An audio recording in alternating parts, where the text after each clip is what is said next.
Fablehaven, Chapter 3 The Ivy Shack. Seth pressed through dense undergrowth until he reached a faint, crooked path, the kind made by animals. Nearby stood a squat, gnarled tree with thorny leaves and black bark. Seth examined his sleeves for ticks, scrutinizing the camouflage pattern. So far, he had not seen a single tick. Of course, it would probably be the ticks he failed to see that would get him. He hoped the insect repellent he had sprayed on was helping. Stooping, he collected rocks and built a small pyramid to mark the point where he had intersected the path. Finding his way back would probably be no problem. But better safe than sorry. If he took too long, Grandpa might figure out he had disobeyed orders. Rummaging through his cereal box, Seth withdrew a compass. The animal track ran northeast. He had set off on an easterly course, but the undergrowth had grown denser as he progressed. A faint trail was a good excuse to veer slightly off course. It would be much easier going than trying to hack his way through shrubbery with a pocket knife. He wished he owned a machete. Seth followed the trail. The trees stood fairly close together, diffusing the sunlight into a greenish glow laced with shadows. Seth imagined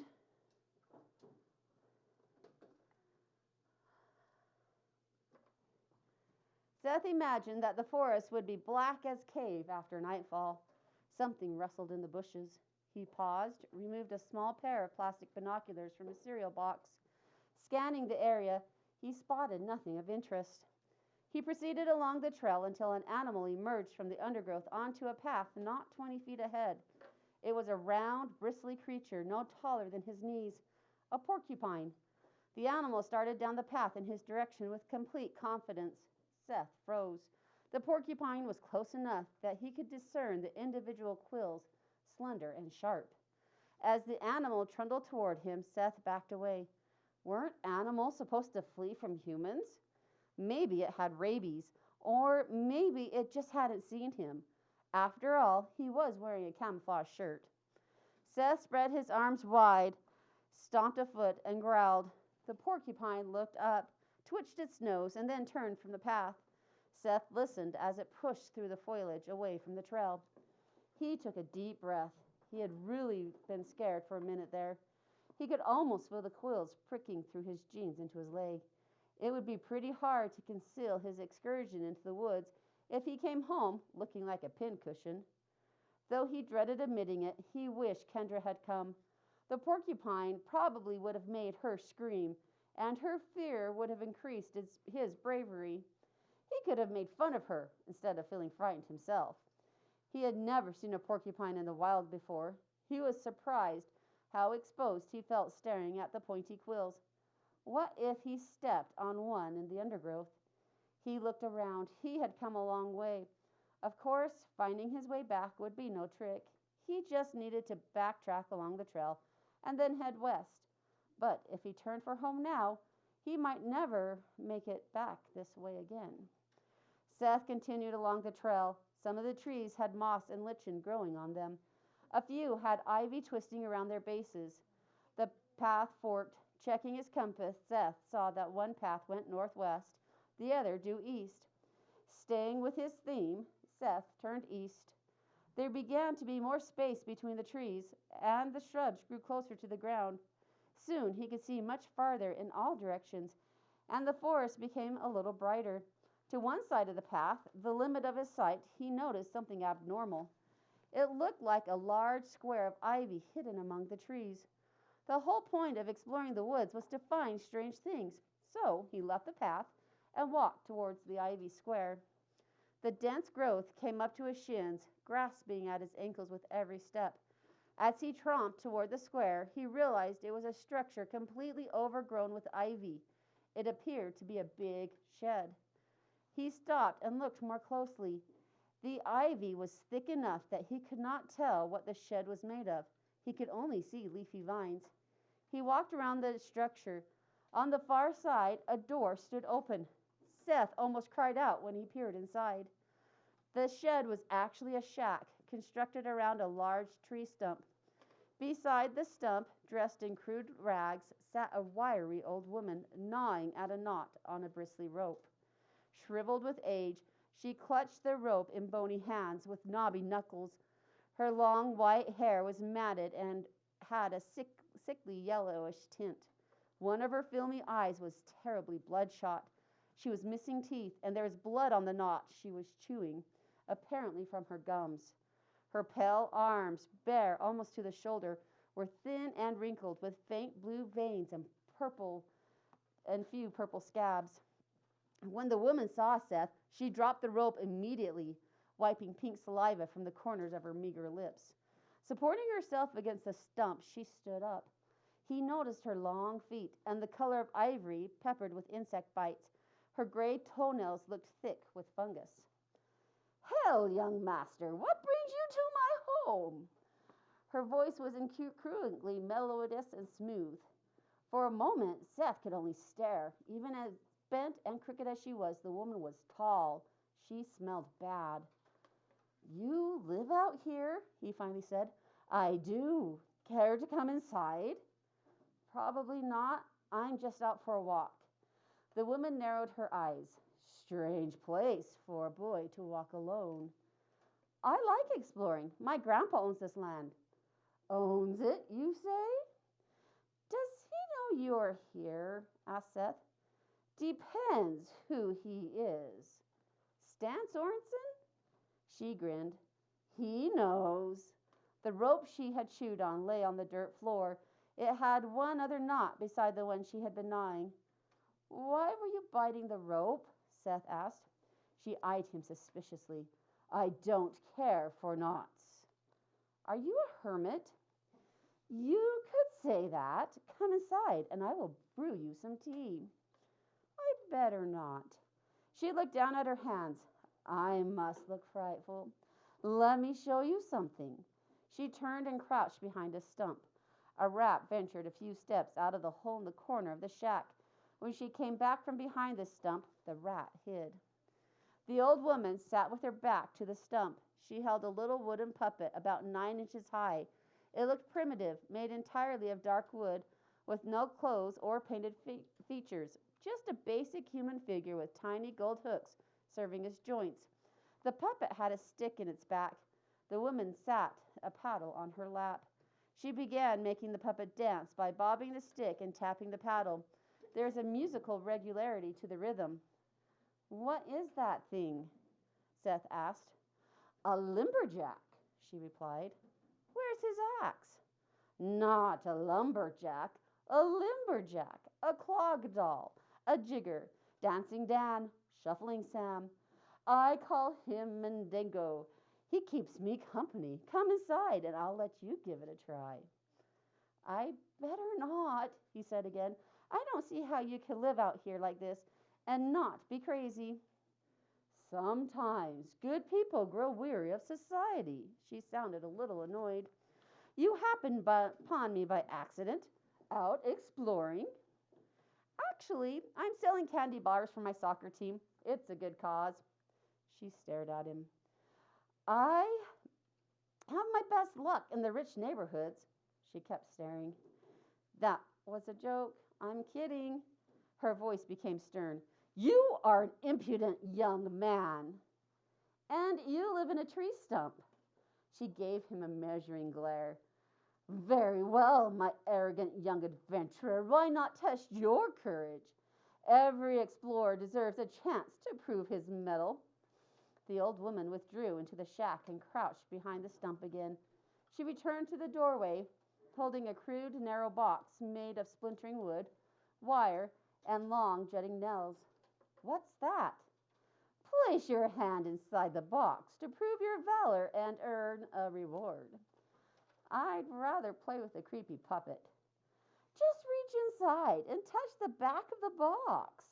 She shook it, and it rattled a bit.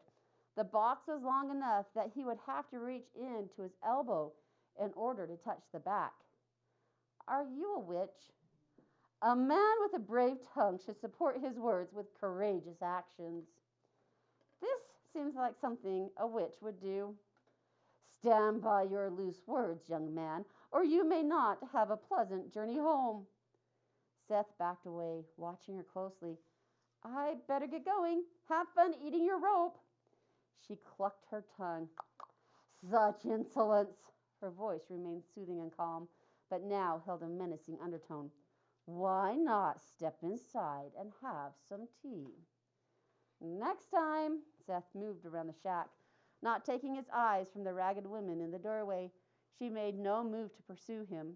Before he moved out of her sight, the woman raised an arthritic hand, with the middle fingers crossed and the others bent awkwardly. Eyes half shut, she appeared to be murmuring something. Then she was out of view. On the far side of the shack, Seth plunged through the tangled undergrowth back to the path, glancing over his shoulder all the way. The woman was not chasing him. Just looking back at the ivy-colored shack made him shiver. The old hag looked so wretched and smelled so foul. There is no way he was sticking his hand in her weird box. After she had offered the challenge, all he could think about was learning in school and how shark teeth angled inward so fish could swim in but not out. He imagined the homemade box was probably full of nails or broken glass set at cruel angles for a similar purpose. Even though the woman was not following him, Seth felt unsafe. Compass in hand, he hurried along the path toward home. Without warning, something struck him on the ear, barely hard enough to sting. A pebble, the size of a thimble, dropped to the path at his feet. Seth whirled.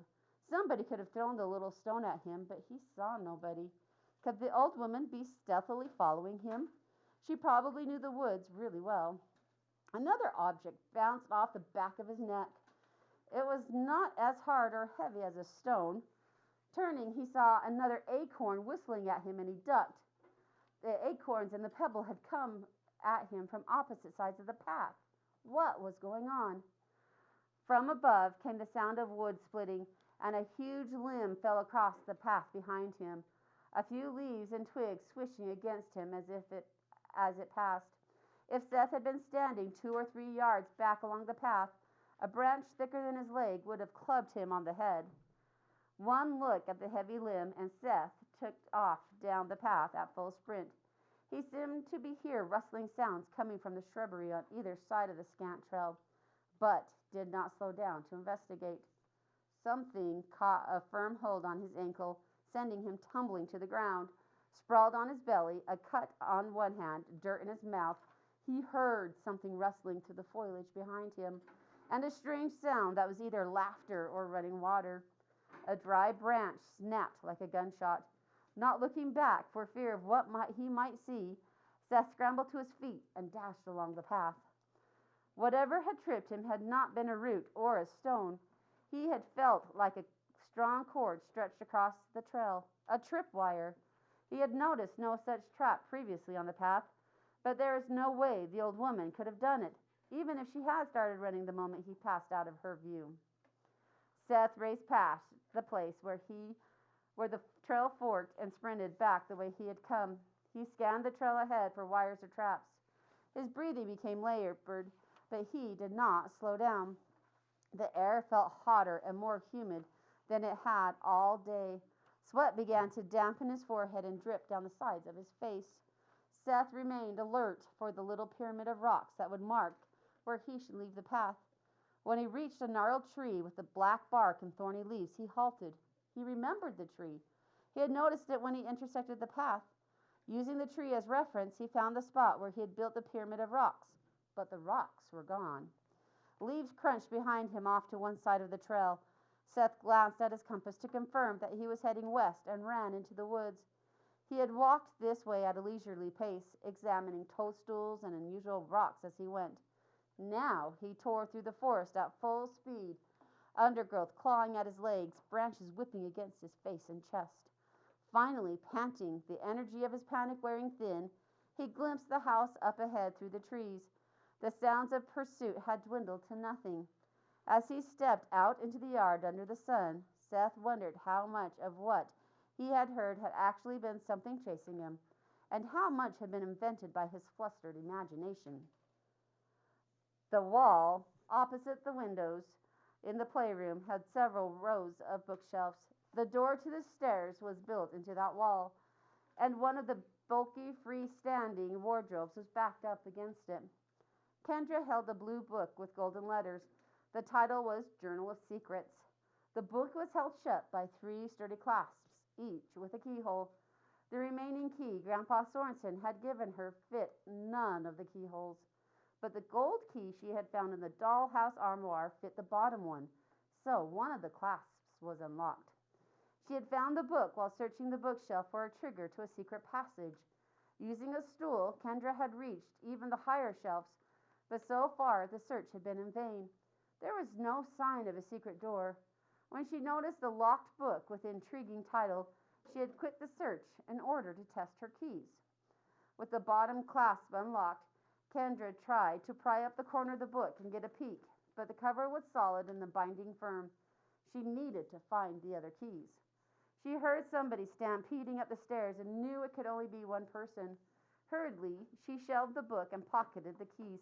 She didn't want her nosy brother interfering with her puzzle. Seth charged to the door and slammed it behind him. He was flushed and breathing hard. Dirt smeared the knees of his jeans. His face was smudged with sweat and grime. "You should have come," he sighed, flopping onto his bed.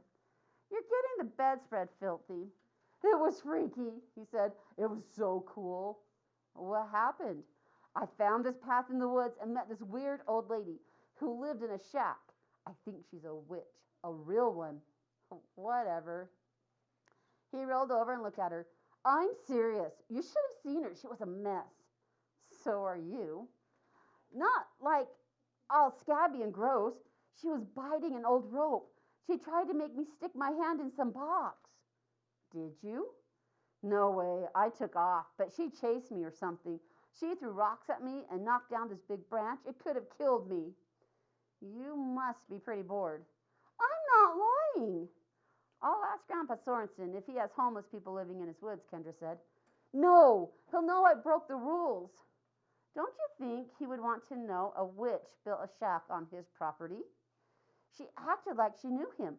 "I went pretty far. Maybe I was off his property." "I doubt it. I think he owns everything for a long ways." Seth leaned back, lacing his fingers behind his head.